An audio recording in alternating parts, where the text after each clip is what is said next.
가족 이야기 채널에 오신 모든 분들을 진심으로 환영합니다. 오늘 들려드릴 이야기는 여러분의 마음속에 깊은 파장을 일으킬지도 모릅니다. 어쩌면 누군가를 비난하고 싶어질 수도, 혹은 누군가의 외로움에 깊이 공감하게 될 수도 있겠죠. 이야기가 마음에 드신다면 좋아요와 구독 버튼을 꼭 눌러주셔서 저희에게 큰 힘이 되어주세요. 여러분의 뜨거운 반응이 저희를 춤추게 합니다. 자, 그럼 이제부터 시작될 금단의 경계를 넘나드는 아슬아슬한 사연, 그 속으로 함께 빠져보실까요? 이혼한 형부 집에 머물던 처제.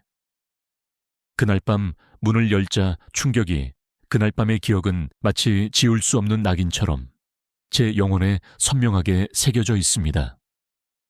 불과 몇 달 전, 저는 결혼 생활에 종지부를 찍었습니다.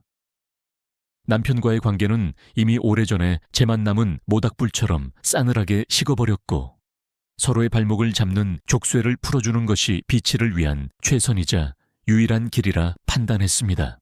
서로에 대한 일말의 원망조차 남기지 않은 채 우리는 서류 위에 무덤덤하게 도장을 찍으며 남이 되었습니다. 진짜 문제는 그 이후부터 시작되었습니다. 정든 집을 떠나야 했고, 당장 몸을 뉘일 임시거처가 절실했습니다. 막막한 현실 앞에 망연자실해 있을 때 제 뇌리를 스치며 떠오른 단 한 사람, 바로 돌아가신 형님의 남편, 형부였습니다. 형부는 자상했던 형님과 오랜 세월을 함께했지만 몇 년 전 형님이 지독한 암으로 세상을 등진 후로는 줄곧 홀로 지내고 있었습니다. 그와 저는 사실 아주 오래전부터 남다른 유대감을 가지고 있었습니다. 형님이 살아계실 적에도 가족 모임에서 마주칠 때면 저는 유독 형부와 깊은 대화를 나누곤 했습니다. 15살이라는 나이 차이가 무색할 만큼 그와는 설명하기 힘든 영혼의 공명이 있었고, 그에게서는 어떤 위안과도 같은 정서적 안정감을 느낄 수 있었습니다. 어쩌면 모든 비극은 그때부터 이미 예고되었던 것일지도 모릅니다. 그날 무거운 짐가방을 끌고 형부의 집에 도착했을 때 그는 마당에서 화분에 물을 주고 있었습니다. 늦봄의 해 진력, 붉게 타는 노을빛이 그의 새하얀 셔츠를 오렌지빛으로 물들이는 풍경이 비현실적으로 아름다웠습니다. 왔구나. 그가 짧게 뱉은 한마디와 함께 지어보인 옅은 미소. 저는 그 미소 하나에 얼어붙었던 마음이 스르르 녹아내리는 것을 느꼈습니다. 집안은 남자가 혼자 사는 곳이라고는 믿기지 않을 만큼 정갈하게 정돈되어 있었고, 형부는 제게 형님이 생전에 사용하시던 방을 기꺼이 내어주었습니다.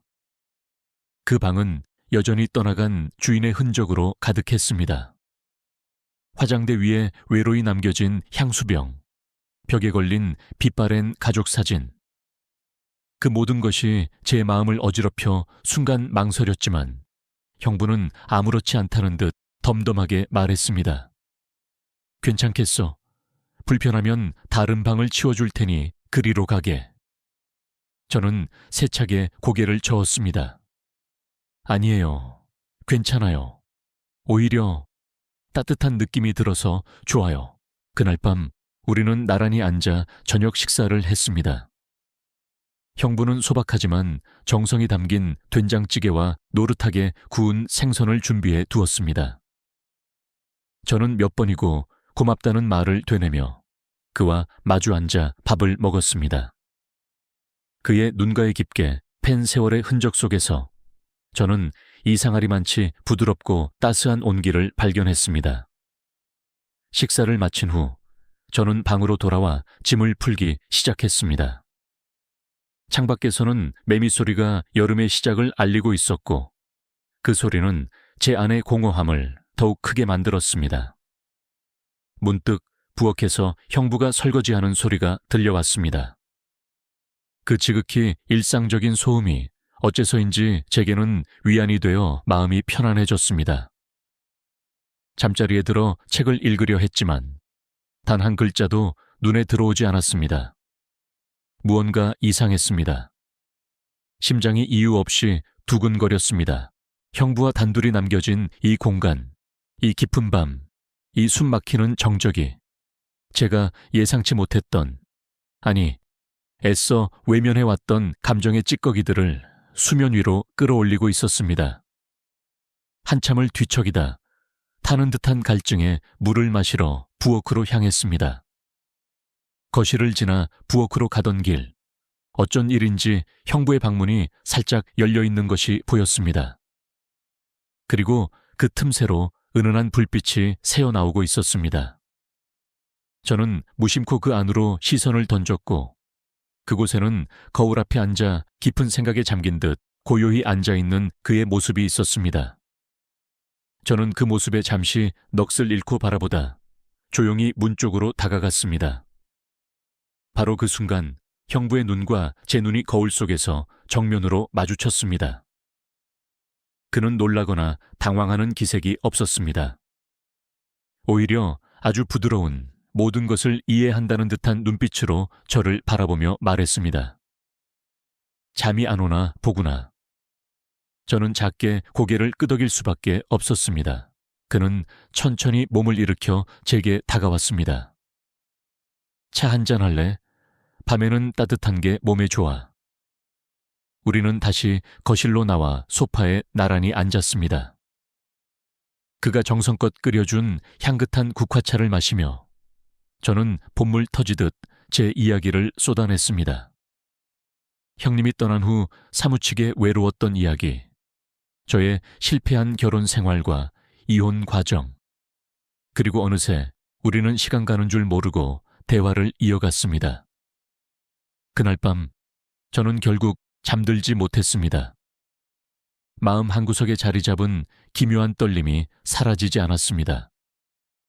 그리고 그 떨림이 바로 다음 날 저를 다시는 돌아갈 수 없는 길로 이끌게 될 줄, 그때의 저는 정녕 알지 못했습니다. 그날 밤 저는 뜬 눈으로 밤을 새웠습니다. 형부와 나눈 깊은 대화가 뇌리에서 떠나지 않았고 그의 다정하고 따뜻했던 눈빛이 자꾸만 아른거렸습니다. 방 안은 쥐 죽은 듯 고요했지만 제 심장은 미친 듯이 요동치고 있었습니다. 억지로 눈을 감아도 자꾸만 거울 속에서 마주쳤던 그 강렬한 순간이 필름처럼 되살아났습니다. 그리고 바로 그때였습니다. 어딘가에서 들려오는 아주 희미한 소리가 저를 현실로 잡아 끌었습니다. 처음에는 그저 바람 소리려니 하고 넘기려 했습니다. 하지만 그것은 곧 분명한 사람의 목소리임을 알 수 있었습니다. 낮고 무언가에 억눌린 듯한 숨소리. 소리의 진원지는 바로 형부의 방이었습니다. 저는 이불을 걷어차고 일어나 조심스럽게 방문을 열었습니다. 복도는 칠흑같이 어둡고 적막했습니다. 그런데 낮에는 살짝만 열려있던 형부의 방문이 어째서인지 조금 더 벌어져 있었습니다. 저는 홀린 듯 그쪽으로 발걸음을 옮겼습니다. 호기심이었을까요? 아니면 불길한 예감이었을까요? 저를 밀어낸 그 감정의 정체를 알 수 없었습니다. 문틈으로 새어나오는 희미한 불빛과 함께 그 안에서 들려오는 숨죽인 신음소리, 그리고 낯선 이름을 부르는 그의 낮은 음성. 그 순간 제 심장이 거대한 얼음덩이처럼 차갑게 얼어붙었습니다. 손이 사시나무 떨리듯 떨렸지만 저는 마치 홀린 사람처럼 그 문고리를 잡고 충동적으로 문을 열어젖혔습니다. 너무나 갑작스러운 행동이었습니다. 그리고 제 눈앞에 펼쳐진 장면은 제가 쌓아온 모든 상식과 도덕률을 한순간에 무너뜨렸습니다. 형부는 침대에 걸터 앉아 있었고 셔츠 단추는 몇 개가 풀어 헤쳐져 있었습니다. 그는 문을 연 저를 보고도 전혀 당황하지 않았습니다. 오히려 모든 것을 체념한 듯 조용히 저를 응시할 뿐이었습니다. 방 안에는 은은한 스탠드 조명이 켜져 있었고 무겁고 농밀한 공기가 가득했습니다. 저는 단 한 걸음도 움직일 수 없었습니다. 몸은 그 자리에 얼어붙었고 시선조차 뗄 수가 없었습니다. 미안하다. 형부가 먼저 침묵을 깼습니다. 이런 모습을 보일 생각은 아니었는데 저는 아무 대답도 할 수 없었습니다. 당장 고개를 돌려 이 방을 나가야 한다는 이성적인 생각과 달리 제 발은 바닥에 뿌리라도 내린 듯 떨어지지 않았습니다. 그는 천천히 자리에서 일어나 제게로 다가왔습니다.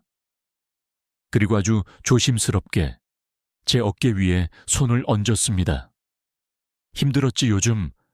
그의 목소리는 낮고 부드러웠지만 그 안에 담긴 감정의 무게는 실로 엄청났습니다. 저는 그 한마디에 그동안 꾹꾹 눌러왔던 모든 감정의 댐이 무너지듯 눈물을 쏟아냈습니다. 나 너무 외로웠어요. 그는 아무 말 없이 저를 자신의 품으로 끌어안았습니다. 죽은 형님의 온기가 아닌 살아있는 남자의 단단하고 따뜻한 품이었습니다. 한참을 그렇게 그의 품에 안겨 있었습니다. 형님의 향기, 수많은 기억들, 그 모든 것이 뒤섞인 공간이었지만 이상하게도 저는 그 품을 거부하지 않았습니다. 과연 그것이 순수한 위로였을까요? 아니면 외로움이라는 틈을 파고든 위험한 욕망이었을까요? 저는 그 질문을 외면한 채 그 품을 거부하지 않았습니다. 그날 밤 우리는 결코 넘어서는 안 될 선을 넘고 말았습니다. 이것이 처음이자 마지막일 것이라 스스로를 세뇌하며 모든 것이 조용히 서서히 그러나 너무나도 분명하게 무너져 내리고 있었습니다. 다음 날 아침 저는 지독한 혼란 속에서 눈을 떴습니다. 머리는 깨질 듯 무거웠고 마음은 텅 빈 것처럼 공허했습니다. 형부는 그러나 여느 때와 조금도 다름없이 주방에서 아침을 준비하고 있었습니다. 잘 잤어? 그가 아무렇지 않게 웃으며 물었습니다. 저는 차마 그의 얼굴을 마주보지 못하고 고개만 겨우 끄덕였습니다. 우리 사이에는 그 어떤 대화도 오가지 않았습니다. 마치 어젯밤의 일은 한낱 꿈이었던 것처럼. 하지만 그 무거운 침묵 속에서 우리는 서로 너무나도 잘 알고 있었습니다. 단 한 번의 밤이 우리 사이의 모든 것을 송두리째 바꾸어 놓았다는 것을, 그리고 바로 그 순간부터 우리 사이에는 누구에게도 말할 수 없는 추악하고도 달콤한 비밀이 생겨났습니다. 서로 눈을 마주칠 때마다 어딘가 모르게 피하게 되는 시선, 식탁에 마주 앉을 때마다 흐르는 미묘하고 어색한 공기. 모든 것이 달라졌지만 세상 그 누구도 알지 못했습니다. 오직 우리 둘만이 이 비밀의 공범자였습니다. 시간은 무심하게 흘러갔습니다. 형부와 저는 마치 아무 일도 없었다는 듯 어색한 연극을 이어갔습니다. 아침이면 인사를 나누고 각자의 일상을 보냈습니다. 저는 여전히 그 집에 얹혀 살았고 형부는 매일같이 조용히 그러나 세심하게 저를 챙겨주었습니다.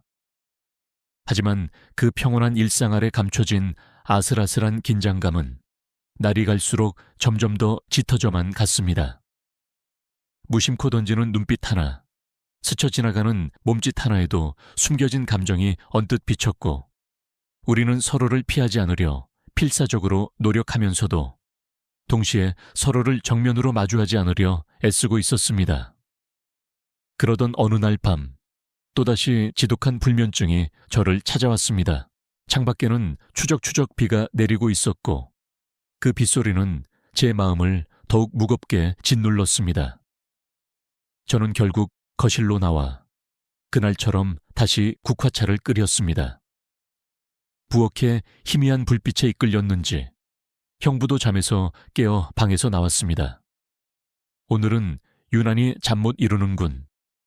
나는 고개를 푹 숙인 채 대답했습니다. 그냥 생각이 좀 많아서요. 우리는 다시 식탁에 마주 앉았습니다. 이전과는 사뭇 다른, 조심스럽지만 어딘가 익숙해져 버린 자세였습니다. 그날 밤의 사건 이후 처음으로 우리는 서로의 감정을 꺼내놓았습니다. 그날 밤 후회하지 않으세요?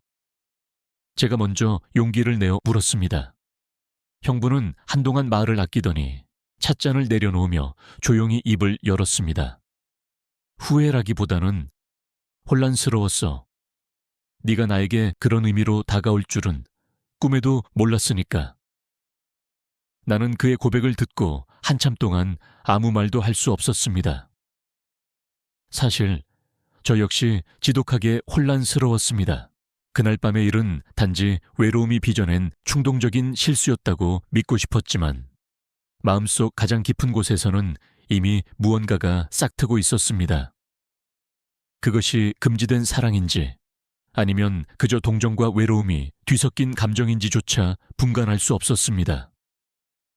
형님, 언니가 이 사실을 알면 어땠을까요?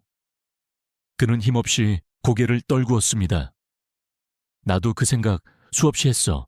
매일같이. 그런데 어느 순간부터는 그냥 너와 함께 있는 이 순간 자체가 소중하게 느껴지더군. 그의 말에 저도 모르게 눈물이 뺨을 타고 흘러내렸습니다. 우리는 서로를 위로하려는 듯 말없이 손을 잡았습니다. 그 손끝을 통해 전해져 오는 온기는 아주 기묘하고도 깊었습니다. 그날 밤 우리는 또다시 함께였습니다. 더 이상 선이라는 감각도 죄책감이라는 단어도 떠오르지 않았습니다. 오로지 지금 이 순간 서로를 간절히 필요로 한다는 감정만이 우리를 지배하고 있었습니다. 다음 날 아침 저는 형부가 차려준 아침밥을 먹으며 묘한 안정감을 느꼈습니다. 형부 역시 웃으며 제 접시 위에 계란 프라이를 올려주었습니다. 우리는 마치 오래된 부부처럼 너무나도 자연스럽게 행동했습니다. 그러나 그 위태로운 평화는 오래가지 못했습니다. 그날 저녁 제가 샤워를 하고 나오던 바로 그 순간 형부의 휴대폰 화면에 떠있는 문자 하나가 제 눈에 들어왔습니다. 나 내일 돌아갈 거야. 갑작스럽게 일이 취소됐어. 형부한테 말해줘. 발신자는 언니의 딸이자 형부의 조카였습니다. 그러나 진짜 문제는 그게 아니었습니다. 그 문자 메시지 바로 아래 제가 알 수 없는 번호로부터 도착한 또 다른 메시지가 있었습니다. 그 여자 아직도 네 집에 있어? 조심해. 이웃들이 수군대고 있어. 순간 숨이 턱 막혔습니다. 누군가 우리를 지켜보고 있었다는 사실에 저는 갑자기 온몸의 피가 차갑게 식는 것을 느꼈습니다. 형부는 그 문자를 확인하고도 무표정한 얼굴로 조용히 핸드폰 화면을 껐습니다. 그리고 제게 다가와 아주 낮고 조용한 목소리로 말했습니다. 우리 이제 어떻게 해야 할까? 저는 아무런 대답도 하지 못한 채 그저 형부를 멍하니 바라보았습니다. 그의 눈빛은 여전히 따뜻했지만 그 안에는 어떤 명확한 결단이 서려 있는 듯 보였습니다. 그날 밤 저는 처음으로 형부의 방이 아닌 제 방에서 홀로 잠을 청했습니다.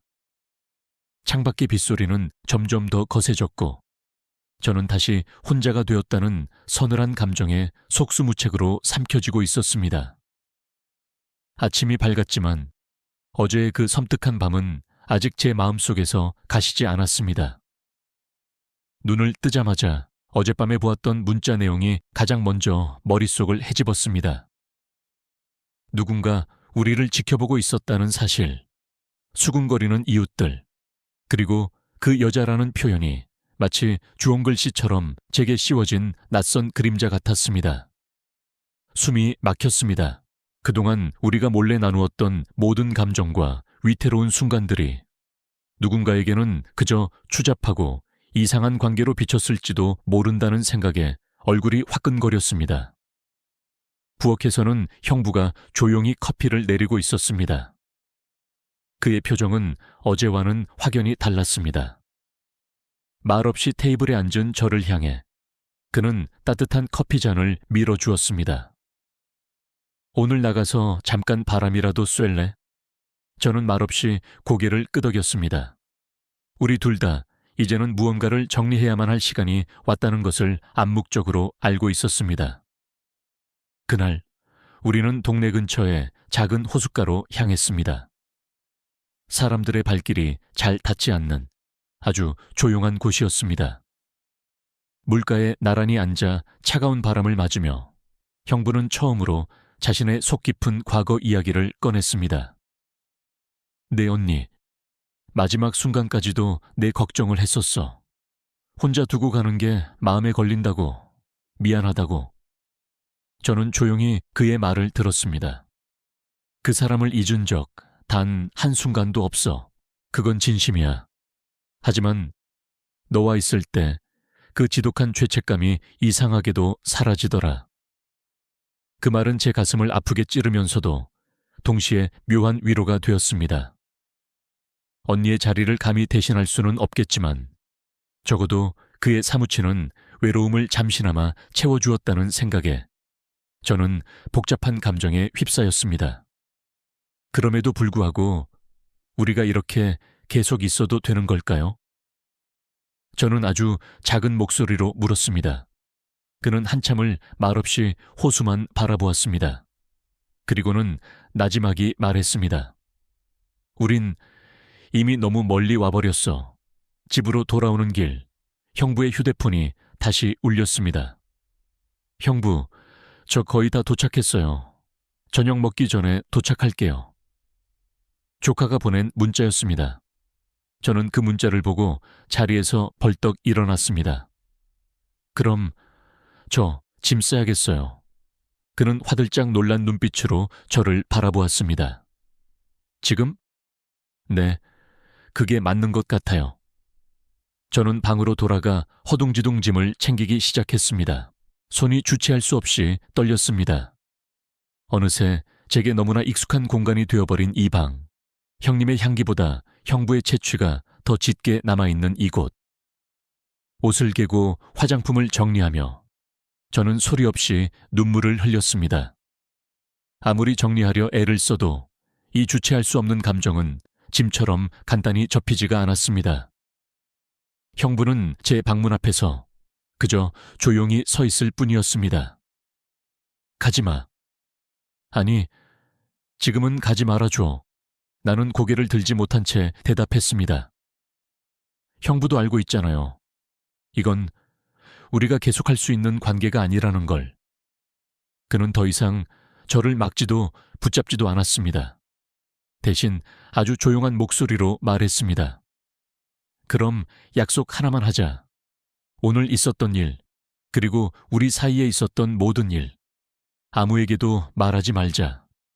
이건 오롯이 우리 둘만의 이야기로 남기자. 저는 눈물 속에서 간신히 고개를 끄덕였습니다. 네, 우리 둘만의 비밀로 그렇게 남겨요. 저는 가방을 들고 현관을 나섰습니다. 형부는 끝까지 제 뒷모습을 묵묵히 바라보고 있었습니다. 그 시선이 등 뒤에 아프게 박혔지만 저는 차마 돌아보지 않았습니다. 돌아보는 순간 다시는 이 집을 나올 수 없을 것만 같았기 때문입니다. 집을 나서며 저는 마음속으로 마지막 인사를 건넸습니다. 잘 지내요, 형부. 그리고 미안해요. 며칠이 흘렀습니다. 저는 친구 집에 잠시 신세를 지며 다시 일을 시작했습니다. 몸은 분주한 일상으로 돌아왔지만 제 마음과 영혼은 아직도 형부의 집에 머물러 있었습니다. 습관처럼 아침이면 그가 내려주던 진한 커피 향을 떠올렸고 잠 못 드는 밤이면 그가 끓여주던 따뜻한 국화차의 온기를 그리워했습니다. 저는 그렇게 하루하루를 간신히 버텨내고 있었습니다. 그러던 어느 날 제 휴대폰에 한 통의 메시지가 도착했습니다. 보낸 사람은 형부였습니다. 잘 지내고 있니? 그냥 네 생각이 나서. 오늘은 유난히 집이 조용하게 느껴지네. 짧은 메시지였지만 그 안에는 수만 가지의 감정이 담겨 있는 듯 했습니다. 저는 답장을 쓰려다 몇 번이고 멈췄습니다. 그리고는 그냥 화면을 꺼버렸습니다. 잊기로 했으니까. 우리 둘만의 비밀로 남기기로 약속했으니까. 그날 밤 혼자 창밖을 바라보며 멍하니 앉아 있었습니다. 도시의 현란한 불빛이 창문에 어른거리고 창밖으로는 사람들의 바쁜 발걸음 소리가 들려왔습니다. 그렇게 멍하니 앉아있던 그때 휴대폰이 다시 울렸습니다. 이번엔 형부가 아니었습니다. 언니, 나 왔어요. 오늘 삼촌 집에 들렀는데 뭔가 좀 이상했어요. 조카의 메시지였습니다. 저는 반사적으로 답장을 보냈습니다. 무슨 일인데? 조카는 곧 사진 한 장을 보내왔습니다. 현관문 앞에 떨어져 있는 손수건 한 장, 그리고 그 위에 서툴게 적힌 메모. 우리의 밤은 조용했지만 뜨거웠다. 기억하고 있어. 순간 숨이 멎었습니다. 그건 제가 형부에게 남겼던 단 한 번의 메모였습니다. 제 방 책상 서랍 가장 안쪽, 깊숙한 곳에 넣어두었던 세상 누구도 몰랐을 그 종이 한 장. 저는 손이 덜덜 떨리기 시작했습니다. 누군가 그 집 안에 들어왔던 걸까? 아니면 형부가 일부러 꺼내놓은 걸까? 삼촌은 그냥 이상한 표정이었어요. 누구한테 편지라도 온 것 같다고만 하고. 혹시 무슨 일 있었어요? 저는 아무런 대답도 하지 못했습니다. 손끝은 차갑게 얼어붙었고 심장은 발소리를 내며 쿵쿵거렸습니다. 그날 밤 저는 처음으로 모든 것이 발각될지도 모른다는 생생한 두려움에 휩싸였습니다. 다음 날 아침 저는 결국 형부에게 전화를 걸었습니다. 한참의 망설임 끝에야 그는 마침내 전화를 받았습니다. 그 메모, 왜 거기 있었어요? 그는 깊은 한숨을 내쉬며 대답했습니다. 누가 우편함에 넣고 간 것 같더라. 나도 보고 놀랐어. 그걸 조카가 봤어요. 전화기 너머로 잠시 무거운 침묵이 흘렀습니다. 이젠 끝났다는 뜻일지도 모르겠다. 그의 나직한 말에 저는 조용히 눈을 감았습니다. 그렇게까지 숨기고 싶었던 일이었지만 어쩌면 우리는 너무도 많은 감정의 잔해를 남겨둔 채 그저 비겁하게 피하려고만 했는지도 몰랐습니다. 그날 오후 조카에게서 마지막 메시지가 도착했습니다. 그냥 언니한테는 더 묻지 않을게요. 우리 모두 그냥 서로 모르는 척 그렇게 지내요. 그래야 가족이니까. 그 한 문장이 제 가슴을 가장 날카롭고 깊숙이 찔렀습니다. 우리는 가족이었습니다. 그리고 동시에 그 선을 넘어버린 사람들이기도 했습니다. 밤이 되었습니다. 저는 다시 조용한 방 안에 홀로 앉아 있었습니다. 그날의 숨결, 그날의 온기, 그날의 목소리가 환청처럼 다시 귓가에 맴돌았습니다.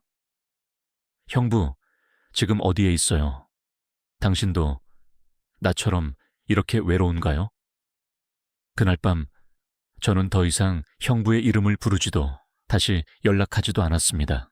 하지만 꿈속에서 우리는 아무 일도 없었던 것처럼 다시 그 집 거실에서 국화차를 마시고 있었습니다. 아무 말도 없이 그저 조용히 서로를 바라보면서 몇 달의 시간이 흘렀습니다. 봄이 가고 무더운 여름이 왔습니다. 계절은 무심하게 변해갔지만 제 마음속의 시간은 여전히 그날 밤에 멈춰 있었습니다. 삶은 다시 평범한 궤도로 돌아왔고 저는 마치 아무 일도 겪지 않은 사람처럼 출근하고 사람들과 웃고 밥을 먹었습니다. 하지만 가끔 거울을 볼 때마다 그날 밤 이후로 미묘하게 달라진 제 눈빛이 스스로를 낯설게 만들었습니다. 형부에게서는 더 이상 아무런 연락이 오지 않았습니다. 저 역시 먼저 연락할 용기를 끝내 내지 못했습니다. 모든 것이 마치 침묵의 약속이라도 한 듯 조용히 가라앉아 버렸습니다. 어쩌면 그것이 서로를 위한 마지막 배려였을지도 모르겠습니다. 그러던 어느 날 제가 일하던 카페에 낯익은 그림자가 들어섰습니다. 형부였습니다. 그는 예전보다 조금 더 수척해 보였고 머리카락도 희끗희끗해져 있었습니다. 하지만 그 눈빛만큼은 예전 그대로였습니다. 조용하고 따뜻하고 슬픔이 담겨 있던 저를 바라보던 바로 그 눈빛. 저는 그 자리에서 얼어붙고 말았습니다. 그는 천천히 제게 다가와 저를 향해 고개를 살짝 숙였습니다. 그냥 한 번쯤은 얼굴 보고 싶었어. 저는 아무 말도 하지 못한 채 그저 그를 바라보았습니다. 잘 지내는 것 같아 보여서 다행이야. 그는 조용히 서 있을 뿐 앉지도 않았고 커피도 주문하지 않았습니다. 마치 이곳에 오기까지 얼마나 많은 결심을 했는지를 온몸으로 보여주듯 그저 그렇게 서 있었습니다. 이제 나도 떠나보내려고 해. 그 말에 저는 가슴이 먹먹해졌습니다. 내 언니 사진이 걸려있던 방, 이제야 정리했어. 참 오래 걸렸지. 나는 천천히 고개를 끄덕였습니다. 그리고 그날의 우리도 이제는 보내야 할 것 같아. 말끝에 그는 주머니에서 무언가를 꺼냈습니다. 작은 유리병 하나. 그 안에는 바싹 마른 국화 한 송이가 들어있었습니다.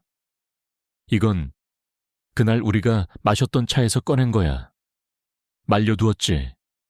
언젠가 너한테 주려고. 저는 떨리는 손으로 그 작은 병을 받아들었습니다.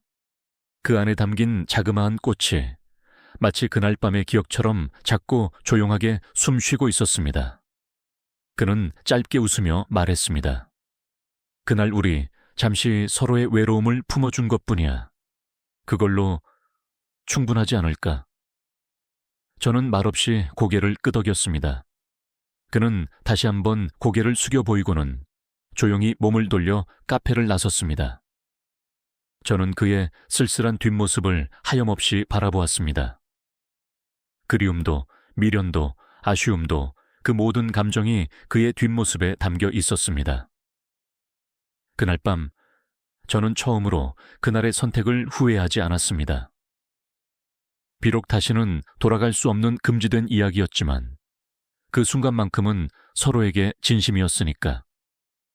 그리고 마지막으로 나 자신에게 속삭이듯 중얼거렸습니다. 있잖아요. 그 기억. 저는 아마 평생 간직할 거예요. 누군가를 그렇게 조용히, 아프게 그리워한 적 단 한 번도 없었거든요. 마침내 저는 알 수 있었습니다.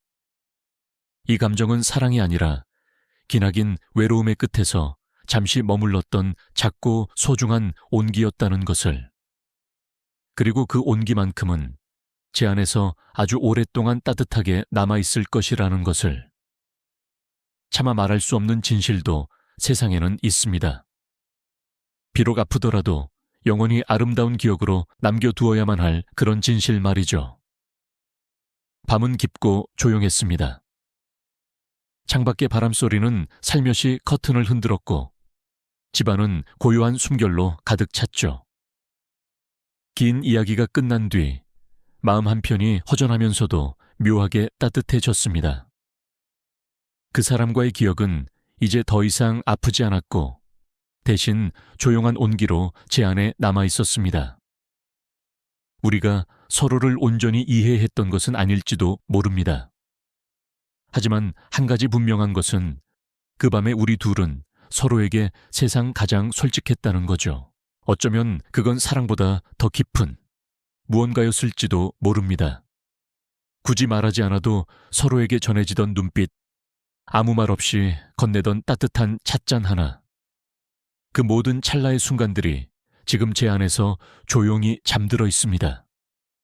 지금 당신이 어디서 어떤 모습으로 이 이야기를 듣고 있을지는 모르겠습니다. 하지만 부디 이 밤만큼은 조용하고 평온하게 잠들 수 있기를 바랍니다. 아무도 모르게 당신의 마음속에 남겨진 작은 이야기 하나가 당신의 숨결을 따라 아주 천천히 멀리 사라져 가기를 기원합니다. 만약 아직 깨어 있다면 여기까지 저와 함께 해주셔서 정말 고맙습니다. 이제 천천히 눈을 감고 이 무거운 이야기를 멀리 흘려보내세요. 그리고 부디 따뜻한 꿈속에서 다시 만나기를.